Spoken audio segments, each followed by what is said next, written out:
Passons à Gravity Form, notre super plugin de création de formulaires dédié à WordPress. Gravity Form se télécharge depuis le site Gravity Form. C'est un plugin exclusivement payant qui coûte minimum 39 $ si on prend la licence personnelle, c'est-à-dire qu'il vous donne la possibilité de l'installer sur un seul site. Une fois que vous avez acheté votre licence, vous obtenez un accès sur lequel vous pouvez télécharger le fichier, vous l'uploadez comme tous les autres plugins et vous avez une clé de licence qui vous permettra d'activer les mises à jour. C'est-à-dire que dès qu'il y aura une mise à jour, le plugin autorisera à faire ces mises à jour. Si vous n'avez pas cette licence, ça ne fonctionnera pas.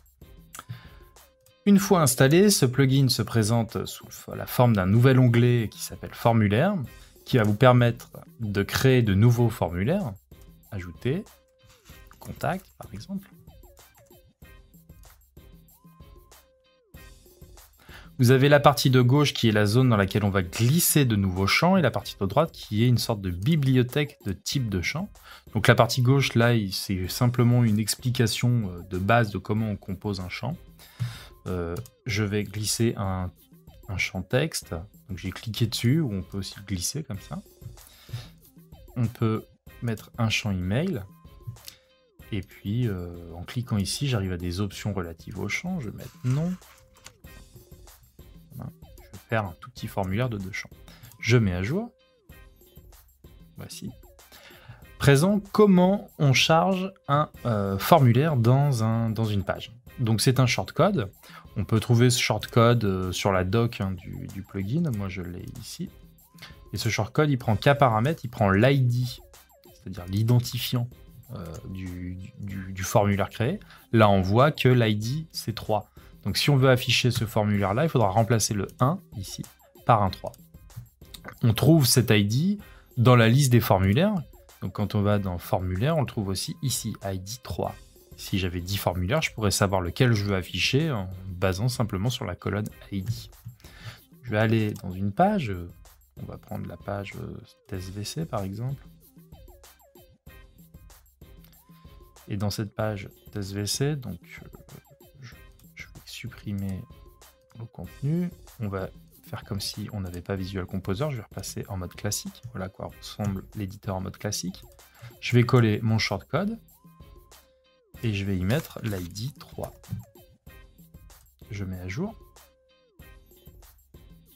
Et à présent, si je viens sur le front office, que j'appelle la page test VC, je vois bien mon formulaire qui s'est affiché. Pour revenir un peu plus en profondeur sur le plugin, je clique sur formulaire. Donc, pour résumer, vous avez des fonctionnalités d'import-export de formulaires. C'est-à-dire que vous pouvez exporter d'un site et réimporter d'un autre site les formulaires et les différents messages qui auront été déposés par exemple dans des champs. Vous avez la liste des messages. Donc par exemple, si je prends contact et admettons qu'on ait eu des personnes qui aient rempli ce formulaire, chaque fois que quelqu'un aura déposé quelque chose dans ce commentaire, ça sera listé ici dans cette page. Donc il suffira simplement d'aller dans messages et de choisir le bon formulaire ici.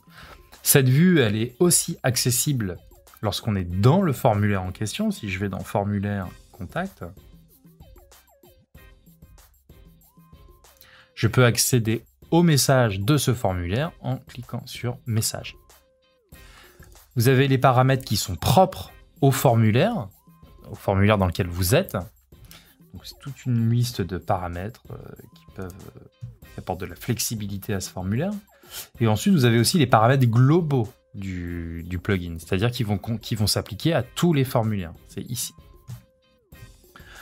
Vous pouvez régler aussi les notifications, donc dans paramètres notifications. Les notifications, c'est tout simplement les règles qui vont gérer l'envoi des emails à des personnes dès que un formulaire aura été rempli. Admettons que vous voulez envoyer un mail de confirmation à une personne qui aura rempli le formulaire. Vous voulez recevoir en tant qu'administrateur une notification qui vous dit oui, un tel a rempli le formulaire, voici ce qu'il a mis dedans. C'est dans les notifications que ça se gère. Gravity Form est un outil très complexe, très poussé pour créer des super formulaires. Et il a aussi une particularité, c'est que étant un plugin très populaire, il a des extensions qui vous permettent d'étendre ces possibilités, un peu à la manière de WooCommerce qui propose des extensions pour décliner, spécifier, se spécialiser dans un domaine.